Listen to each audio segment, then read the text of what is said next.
Good day everyone, I'm Shaina Lovely Ramos and for today I'm going to report about the learners with difficulty with self-care under Chapter 6 Learners with Additional Needs.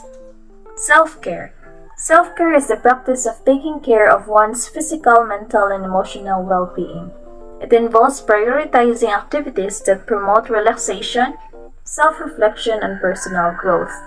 It often refers to a person's capacity to perform daily living activities or specific to body care such as the following skills: washing oneself, brushing teeth, combing, trimming nails, toileting, dressing, eating, drinking, and looking after one's health.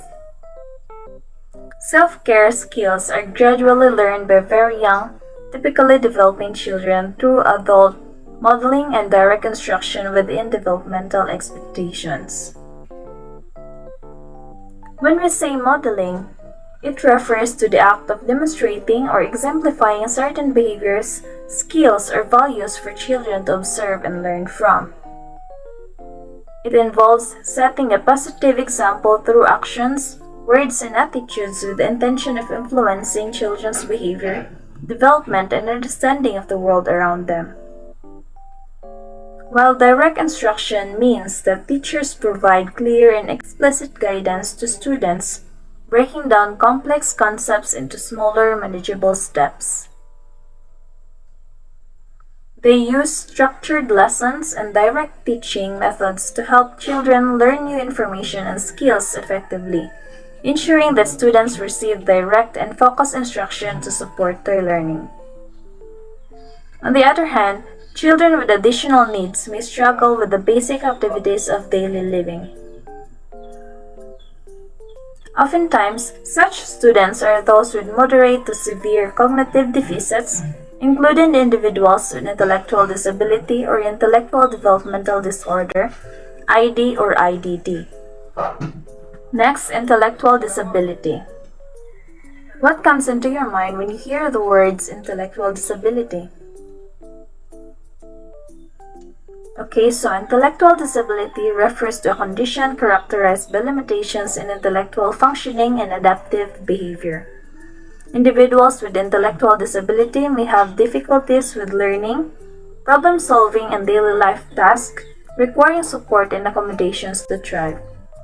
Intellectual disability is a developmental disorder that includes deficits in intellectual and adaptive functioning across domains of conceptual, social, and practical that occur during the developmental period. To be diagnosed with ID or IDD, a student must have deficits in both the cognitive and adaptive domains, according to Kirk 2015. Children with Down syndrome with moderate to severe disability may also have problems with self-care. Young children suspected to have cognitive deficits which manifest as difficulties with self-care can be identified at a very young age. The traditional approach to measuring levels of severity of ID was determined through the use of intellectual tests. Mild level IQ 50 to 70, moderate IQ 35 to 50, severe IQ 20 to 35, and profound IQ below 20. However, based on the definition provided by the American Psychiatric Association 2013, using measures of intelligence is only one aspect, as adaptive functioning also needs to be assessed to identify if a child has an intellectual disability. In place of IQ levels, the support needed by a person with ID is used to determine the level or degree of severity of this disability. The presence of ID or IDD is measured by direct observation, structured interviews, and standardized scales, such as the AAMR Adaptive Behavior Scale. Lambert et al. 1993 and Hayward 2013, and Vineland Adaptive Behavior Scales, Sparrow et al. 2016. Direct observation is the process of gathering information by directly witnessing and recording events, behaviors, or phenomena as they occur. It involves using one's senses to observe and document what is happening in real time, providing first-hand and objective data for analysis or evaluation. Structured interview is a method of conducting an interview where the questions and their order are predetermined and standardized. It aims to ensure consistency and fairness by asking all candidates the same set of questions, making it easier to compare the responses and make informed decisions. Standardized scales are tools or instruments that are designed to measure specific traits, abilities, or characteristics in a consistent and uniform manner. They provide a standardized framework for assessment, allowing for comparisons and reliable interpretation of results across different individuals or situations. Some of the tools that are used to measure, as what I've mentioned earlier, are the AAMR Adaptive Behavior Scale, Lambert et al. 1993 and Howard 2013, and the Vineland Adaptive Behavior Scale, Sparrow et al. 2016. First is the AAMR Adaptive Behavior Scale. It is a tool used to assess an individual's adaptive behavior, which refers to their ability to function independently and meet the demands of their everyday life. It measures various areas such as communication, self-care, social skills, and community participation to evaluate an individual's level of functioning and identify areas where support may be needed. Some of the domains measured by the AAMR Adaptive Behavior Scale include personal self-sufficiency, community self-sufficiency, and social adjustment. Second is the Vineland Adaptive Behavior Scale. It is a standardized assessment tool that utilizes semi-structured interview to measure adaptive behavior and support the diagnosis of intellectual and developmental disabilities, autism, and developmental delays. It may be used to determine eligibility or qualification for special services, plan rehabilitation, or intervention programs, and track and report progress. The Vineland Adaptive Behavior Scales cover communication, daily living skills, socialization, and motor skills. Learning characteristics. Students who have difficulty with self-care oftentimes reach developmental milestones at a later age compared to typically developing peers.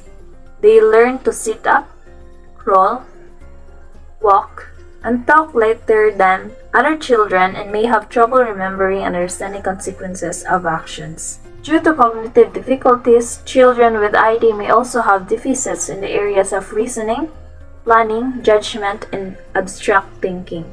On the other hand, depending on the level of support needed, a student with ID learns adaptive skills at a slower pace, resulting in delay compared to same-age typically developing students. They benefit from modeling and can imitate well.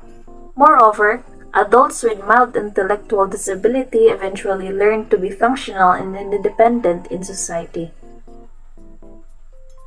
Youths with intellectual disabilities are known to be friendly, sociable, and are reported to have positive coping skills. Why do you think so? Youths with intellectual disabilities are often known to be friendly and sociable due to their natural inclination towards social interactions and forming connections with others. They may exhibit positive coping skills as they navigate challenges and adapt to their environment, relying on their social support networks and resilience. These qualities can contribute to their overall well-being and ability to navigate social situations effectively. A study conducted by Carter et al. 2015 investigated the strengths and positive traits of transition-age youth with intellectual disability and/or autism as reported by their parents. Using quantitative and qualitative measures, the study yielded the following positive traits of the youths. First, they have a positive outlook in life. Second, they show positive relation with others. Third, they have active coping skills. And fourth, they have acceptance coping skills. In this study, they found that the youths were rated highest in items pertaining to the positive outlook factor. This result suggests the importance of having to find the strengths children with additional needs, make them aware of these strengths and ask them to their advantage. General educational adaptations. Specific approaches have been found to be effective in teaching students with difficulty with self-care, namely the use of direct and explicit instruction, task analysis, forward and backward chaining, as well as the use of video modeling. It is essential that instructions given are simple and straightforward and that hands-on experiential activities are used. First is the direct or explicit instruction.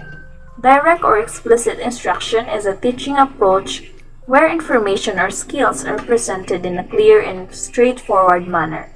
It involves providing step-by-step guidance, explicit explanations, and structured practice to ensure that learners understand and master the content or skills being taught. Task analysis is a behavioral approach that breaks down a complex behavior or task into step-by-step procedures, thereby providing modeling and ample practice for the students with difficulties. Gargiulo 2012 provided working guidelines on how to do task analysis. Define the target behavior or task, identify the required skills needed to successfully complete the task, identify the necessary materials to perform the task, observe an able and competent person perform the task, list the needed steps in sequential order to complete the task. In an inclusive classroom, self-care skills such as washing hands and brushing teeth can be task analyzed into simple steps and presented in a poster accompanied by pictures like for example, picture in the screen. Using direct instructions, the teacher models how each step is done, then allows the student to try the steps with guidance and prompts until he or she is able to do the task independently. Hence, direct instruction and support from the environment in the form of prompts and as well as routines that are simplified are essential for students to eventually become independent in using self-care skills. According to Hayward 2013, forward and backward chaining is used alongside task analysis. In forward chaining, the program begins with the first step in the sequence, such as getting the toothbrush and toothpaste, then providing the needed hand-over-hand assistance, and then gradually fading verbal and then gestural prompts. The goal is to allow the student to master the first step first, then followed by the next step in the sequence until the entire task has been performed. On the other hand, in backward chaining, the teacher models all the steps from the beginning and then allows the child to do the last step of the behavior chain with assistance and prompts. The use of video-based intervention, including video modeling and video prompting, for teaching daily living skills such as brushing teeth, setting a table, washing dishes, etc., has been found effective for learners with intellectual and learning difficulties.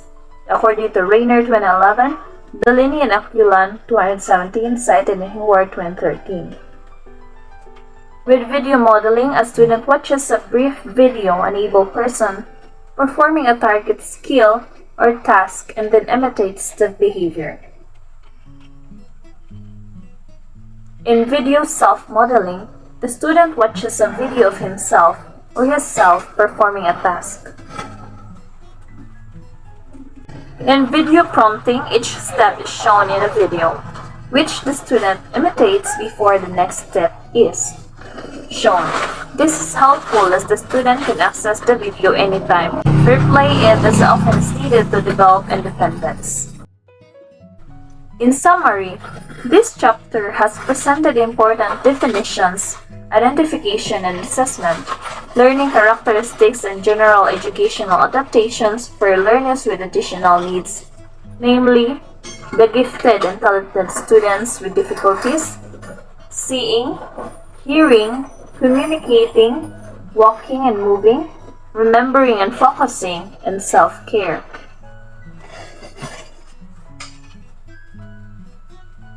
You have learned the different disability labels that are associated with the difficulties, their challenges in learning their strengths, and educational adaptations in the form of accommodation.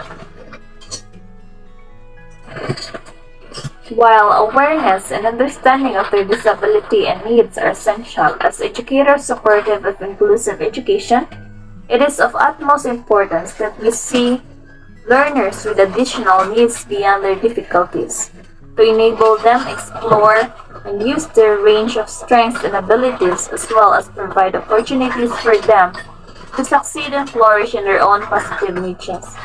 And that's all for my report. Thank you and God bless everyone.